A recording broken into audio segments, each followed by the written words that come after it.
Well, welcome to the Aging Boomers. I'm your host, Frank Sampson. Of course, on our show, we discuss so many of the issues facing boomers, their parents, and, of course, what we know is an aging population today. And I do want to remind everybody that today's show is sponsored by Senior Care Authority, a professional senior placement and elder care consulting organization that has a national network of advisors to help in determining the right path for senior living and receiving proper care. So whether it's in-home care, assisted living, residential, or memory care, get the necessary advice from a senior care advisor in your area by calling Senior Care Authority at 888-809-1231, or you could go directly to the website at www.seniorcareauthority.com. And I want to thank everybody again for all their support. So many of you, we're getting new listeners each and every day. Some of you doing it through iTunes or iHeartRadio. Many of you downloading our free app on your iPhone or Android phone. If you haven't done so, just go into your apps, type in the Aging Boomers, and you could be updated on all these great interviews and educational information on aging. So I also want to thank you for all your support on my new book, also called The Aging Boomers. It's going to be coming out. It's out on Kindle right now, but the hard copy, or the paperback, I should say, will be out shortly. And actually, one of the people that contributed to that book is with us today, Sherri Snelling. And Sherri founded and currently serves as CEO of Caregiving Club, a consulting service and digital content company focused on the nation's 65 million family caregivers. She is the author of A Cast of Caregivers, Celebrity Stories to Help You Prepare to Care, and is a contributing columnist on caregiving for PBS Next Avenue, Forbes.com, Huffington Post, and USA Today. She produces the Me Time Monday videos for the nonprofit education campaign Caregiver Monday, and frequently interviews celebrities at red carpet events about their caregiving experiences. Her monthly caregiver webinars for life care are offered to 61,000 employer clients, including Fortune 500 companies and U.S. government office personnel. So Sherri, as always, it's just a pleasure to have you on our show on the Aging Boomers. Welcome. Well, Frank, thanks. It's great to be back with you and your listeners, and I have to say congratulations on your new book. Well, thank you. Thank you. And I know you've got one that's going to be coming out pretty soon again, huh? Yes, as you know, I'm working on one, and sometimes these take a lot longer than you anticipate. Yeah, so my hope sure. is that I'll have it out by the end of the year or early next year. Great. Actually, you've written about the subject matter we're talking about, the caregiving cost strain, in your current book, right? And yes. And so, what are some of the costs that arise in caring for an elderly person, a loved one? Well, it's interesting because so often in caregiving we focus on the physical and the emotional impact of being a caregiver, but we don't often talk about the financial impact, and yet it can be certainly significant for families. One of the myths, I think, that a lot of caregivers fall into is we believe that things like Medicare or Medicaid are going to cover all these costs that are going to help us take care of our older parents, and that's actually just not true. Lots of studies have been done over the last couple of years. Pew Research did one on the sandwich generation. The National Alliance for Caregiving did one on costs of caregiving, and just recently, a couple of weeks ago, the Alzheimer's Association came out with their 2016 facts and figures, and all of them are pointing to this real financial strain on family caregivers. And let me just give you a couple stats here. They're finding that, first of all, half of all caregivers are spending on average 10% of their take-home pay, their income, on care-related costs not covered by anything else. Now, 10% may not sound like a huge amount, but when you consider that it usually relates to about $500 more than you're spending on your health care and your entertainment over the year, it can be pretty significant. And we know that 1 in 7 sandwich generation caregivers are financially responsible now for both an older parent as well as an adult child. So this is a child over the age of 18 who maybe doesn't have a job yet or came back from college and can't find a job. So they've got that extra burden. And then the Alzheimer's report was really startling to me because what they are finding is that 30% of dementia caregivers were eating less and cutting back on their grocery costs so that they would have enough money to take care of the costs of an older parent. And 1 in 5 weren't going to their doctor's appointments because they really couldn't afford the copays or the out-of-pocket costs for their own health care. So these are, to me, these are startling numbers that I think we just all need to be aware of as we go into caregiving. And as we know, women live longer than men, and there's a great organization called Wiser for women, and it's all about women and their retirement and their financial security in later years. We know that 1 in 50 boomer women will live to the age of 100, and yet 50% of women who live to age 65 will make it to age 85, but they don't have income for that 20-year gap. They're going to rely solely on Social Security, which really isn't going to cover it. So again, I'm painting probably a bleak picture right now for your listeners, but I think it's something we all need to pay attention to and start to plan ahead for. You talk about the costs, but also what about lost earnings? I mean, there's caregivers that many we know cut back on work. So it's not only the cost, but it's the lost earnings as well. Tell us a little bit about that. Well, this is we know that caregiving is unique for every family, and we all have to make the decisions that work the best for our families. But we see a lot of caregivers making that choice to leave the workplace altogether. And as you said, there's a lot of impact and a lot of issues that go along with that. A study that was done by MetLife a few years ago, and again, most recently, Alzheimer's Association came out with some new statistics, but we know that if you do leave your job and you're typically at your highest earning years when you're in your 50s, let's say, as a typical caregiver, you could be walking away from potentially $328,000 in lost salary and benefits. Because remember, it's not just your income that you're giving up. You're going to give up any 401k matching that your employer might do. You're going to give up any health care benefit costs that they may be sharing in, any bonuses, pensions. All of those benefits go out the window. And so while it may make sense today and it's something that you feel you have to do, you have to also look forward to your own future and your own care down the road, and how is that going to be impacted by this decision today. And the wonderful thing is there's a lot of programs now. So many employers are really, they've had a wake-up call that, in the 70s, when women started really entering the workforce in high numbers, they started paying attention to things like child care support. Well, now they're recognizing that their workforce is facing this elder care crisis. So there are a lot of programs that employers are putting in place to support their employees who are on the job and keep them there, keep them productive, keep them supported, give them maybe some tools and resources. And yet we know that a lot of employees don't even realize that these things exist. So I really say before you make the decision to leave, check out with your HR department what resources might be there that can give you a little relief and at least maybe keep you on the job even part-time so that you don't lose all these benefits in the future. Great point. So I got a tough one for you. You ready?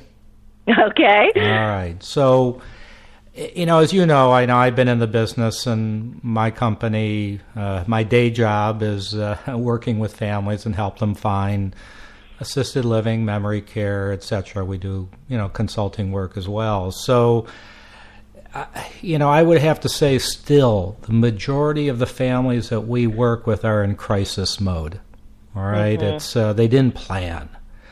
Mm-hmm. So, and I know you're do a tremendous job, in trying to educate caregivers out there to plan better with their families. We try to do our part. We're all trying to do our part to help. But, what do we have to do to get families to talk about things, to plan, and what are the types of things they should be talking about and planning for what's probably to be? Right. Well, and as you said, you see it in your business every day. I hear it from caregivers every day. It is a crisis situation typically in caregiving, and yet we know that of all the events and all the roles we're going to play in our life, whether it be, a spouse, parent, sibling, whatever it is, caregiving is most likely going to be one of those roles, and yet we don't think about it until something happens. And so starting the conversation early, there's actually a rule of thumb that I thought was really interesting, and I think it shocks a lot of people when they hear it, but it's called the 40-70 rule, and what that means is if you're age 40 or your parent is age 70, you really should be starting to have these conversations. And people say, oh my gosh, well that's way too young. My mom or my dad are still really healthy, or, they're not going to want to talk about this yet. And yet, we have to be prepared. We don't want to wait until the crisis happens. And it's going to be a series of conversations. As we were talking before we started our conversation here, that's what my next book is going to be about, is all the different conversations that you have to have with different people as you become a caregiver, but the most important one is with the person that you're going to be caring for. And there's tips and ways to do it. First of all, just being aware that, there are going to be impacts to your life when you become a caregiver.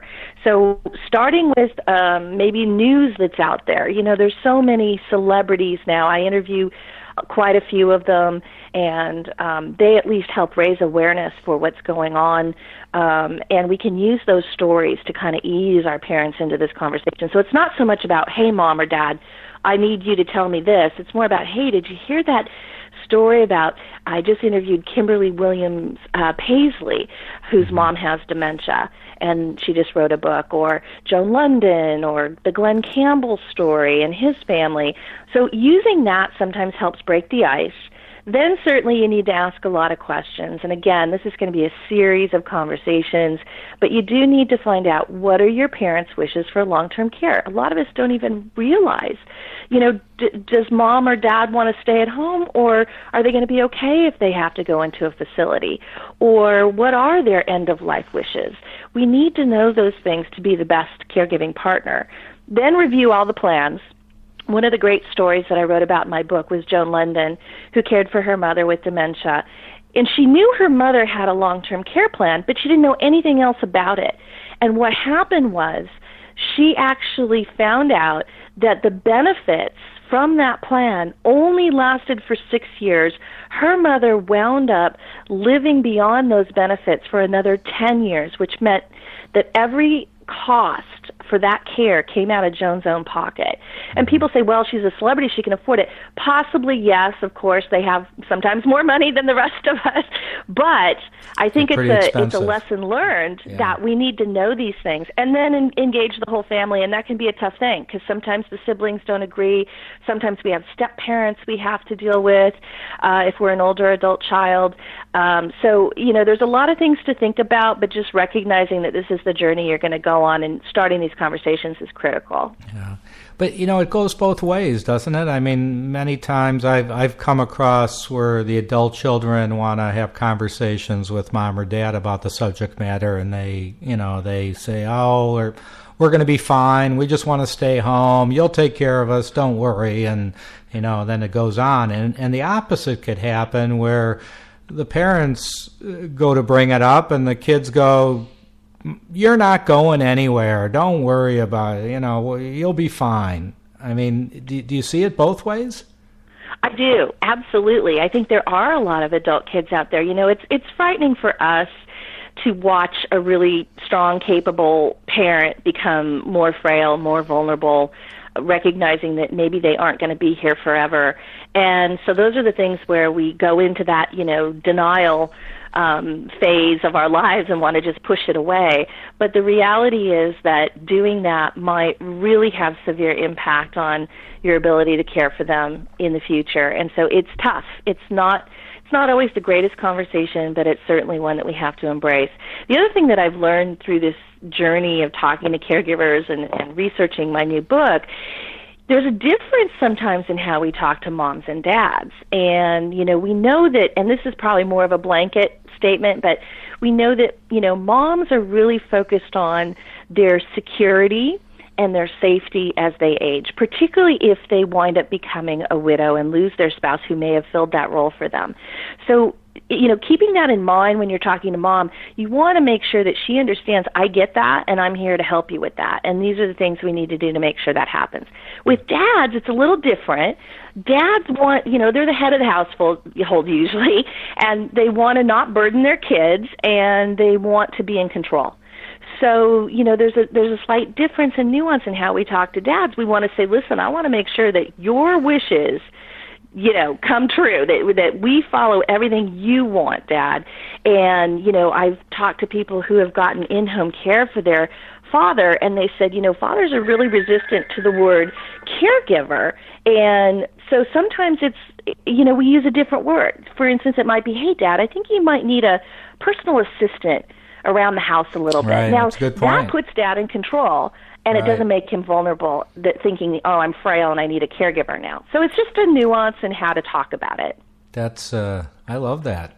That's a great idea. Great idea. So, one of the reasons I started doing this show several years ago, I've been doing it for a while, as you know, was really to help educate our listeners on resources that are out there, all right, for people. So I know that you probably just have a tremendous knowledge of various resources out there, and I like to put you on the spot to maybe share some of those with us, especially as it comes to the costs of caregiving. Sure. So I think some of the basics are, there's all kinds of attorneys. And a lot of our parents have talked with an estate attorney, but they haven't necessarily talked to an attorney who has an elder law credential. And these are attorneys that are schooled and have gone to get extra training on senior care and long-term care. And sometimes that's always a good thing, whether your parent engages one of those attorneys or you tap into their counsel. They really can help families save money and make sure that all the legal things are buttoned up for your parent. There's also financial planners. It's really interesting because I talk to a lot of people in the financial industry, and whether it's the banks or whether it's the financial planning industry, they're all recognizing that this is a phenomenon, with our aging boomers, as your show says, we're going to have a lot more people who are going to need our counsel and our expertise, so we better make sure that we're all up to speed on this. So there's now a credential called a registered financial gerontologist credential that a lot of financial planners are getting, and again, it just makes them more savvy in guiding their clients on this aging journey. And then there's, there are things like benefitscheckup.org, which is actually administered by the National Council on Aging. Great website to find out where some of those hidden costs are that you don't even know about, that maybe your parents shouldn't be paying for this because they can get this handled through this different resource. The Long-Term Care Clearinghouse, again, administered by the government. It's longtermcare.gov. Great resource on long-term care planning. Medicare.gov for caregivers. They have a special site for just caregivers to help you understand all the nuances of Medicare and, benefits and how to navigate. And then, of course, I talk to so many families who really overlook that if your, mom or dad served in Korea or served in Vietnam or any of the more recent conflicts, you can tap into certain VA benefits that you don't even realize are there. So don't overlook those veterans benefits. And just know that that's government side of things, but there are a lot of ways to help save costs for families by looking into some of these resources. Yeah, that's great. Also, something that a lot of people aren't aware of, it seems kind of strange in a way, but it's legal, and I think it's helped a number of people where many times someone will have a life insurance policy, all right, and then they're starting to use money for caregiving, and they're starting to run out of funds, and then they go, I can't afford these premiums anymore. Let's say it's a term policy and the premium is going up, and they cancel the policy. All right. And there are sources out there now where investors are looking to buy the policy, become the beneficiary, and pay the owner, in a sense, of that policy money, all right, that they then can use for their costs of care. And I don't know, it's a lot of people aren't familiar with it, but I thought I'd bring that up as well. And it's a good point, Frank. And I think going back to the service that you provide to families and caregivers, you're really the ultimate guidance counselor. And I always say, get that expert on your side. Whether it's a geriatric care manager that you can sometimes tap through your employer, whether it's seeking out a great expert resource like yourselves, have people who have been, in this industry and in this world for a long time guide you, because they really know all the details that we can't possibly research on our own. Yeah. And that's the best tip, I think, for any caregiver is don't go it alone. Get those experts on your team so that you're making good, confident decisions that are best for your family. Yeah. So I think we have time for maybe another question or two here. We're starting to, boy, time goes so fast. But, right now, a lot of people will be listening to this interview for several weeks, months, and hopefully years. But at this moment in time, we've got tax filings coming up right around the corner. And what are some of the tax issues that caregivers should be thinking about, when it comes to caregiving costs? Sure. Yeah, I just actually wrote an article for PBS Next Avenue on this, and as you said, tax rules change every year, so that would be our caveat for people who are listening to this. But we do know that very often family caregivers overlook some of the possible benefits of caring for an older loved one. Now, of course, you have to first qualify your parent as a dependent, and so there are certain nuances and rules along that way. The first being that you have to be paying at least 50% of the costs of your parent's care. And but what a lot of caregivers don't know is that they think this means that mom or dad has to live with you under your roof. That's actually not true. They can still live at home. They can even live in a facility. But if you're covering half of their costs, then that's one of the hurdles that you have to make in order to make them a dependent on your tax return.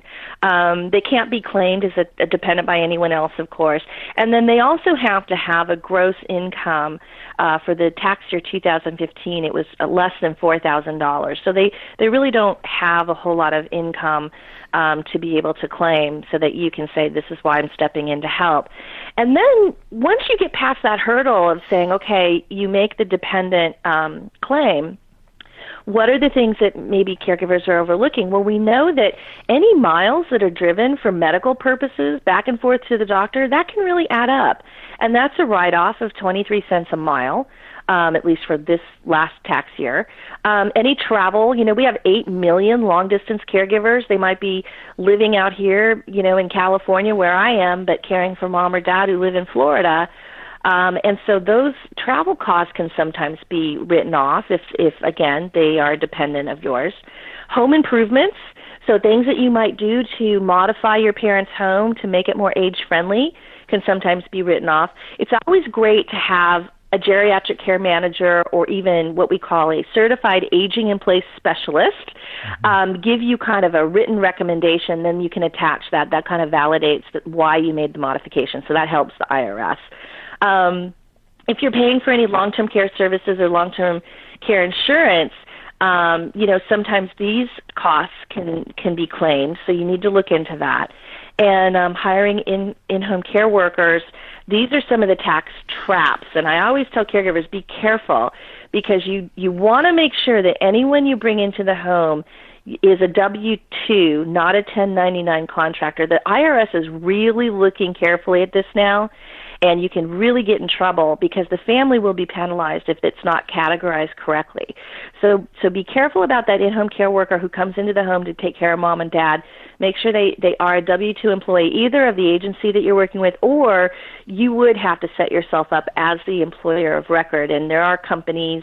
I do advisement for a company called CareLinks. I know they do all that paperwork for you, so there are options for you out there. Actually, we had them on our show, CareLinks, recently talking about that. So that's a great, good. It's a great service they have. Certainly can guide you on that. And then I also tell caregivers, be really careful about being paid, because sometimes mom and dad they're like, oh, honey, here, take this money, or I want to pay you because of all the time you're spending, which is so, typical. But we do have to be a little careful about that. Sometimes the IRS can take a look at certain things, and there are nuances and legalities of being paid as a caregiver. So you want to just make sure that you're adhering to all the tax rules. And again, my article and other resources will help guide you, and accountants can help guide you on how to do that best. Great information. So, Sherri, tell our listeners, number one, I like share how they could get your book. It's just a wonderful book. I know you're coming out with another one, but the one you have now is tremendous. So tell them about that and how they could just learn more about the Caregiving Club and contacting you. Go ahead and share your information. Sure. Well, thank you for that. And as you said at the top of the conversation, the book is called A Cast of Caregivers, Celebrity Stories to Help You Prepare to Care. I did interview several celebrities, including, I mentioned, Joan London, Holly Robinson Peete, and several others on their caregiving journeys and what they learned. And then the book also includes a lot of what to expect when you become a caregiver and what are the resources to help you self-care. The biggest thing I see is caregivers start to neglect themselves. So we want to keep you healthy. We want to keep you well while you're during this caregiving journey. So you can find the book on my website, caregivingclub.com, or you can go to Amazon or Barnes & Noble online and find it there. And you can also find all of my articles. I write for several places, but PBS Next Avenue is a big one, and you can either go to their website, nextavenue.org, or my website. And I always have links to all the articles I've written for the various places. And then we have a lot of videos on our YouTube channel, so check those out at Caregiving Club on YouTube. And some really interesting celebrity interviews that we've done with George Clooney and Sybil Shepherd and Quincy Jones and others that you wouldn't necessarily think of. So those are kind of fun for people to watch. And we have the Me Time Monday videos up there too. Great. Sherri Snelling, thank you so much for joining us. Listen, we might even have you on sooner than this, but at the very least, reach out to us when your next book is coming out, and we'd love to hear more about it. So thank you again for joining us on the Aging Boomers. I really appreciate it. Well, thanks, Frank, and it's great to talk to you and your listeners. Thank you. So, and I want to thank everybody out there for tuning in on the Aging Boomers. Just be safe out there, and we'll talk to you all soon.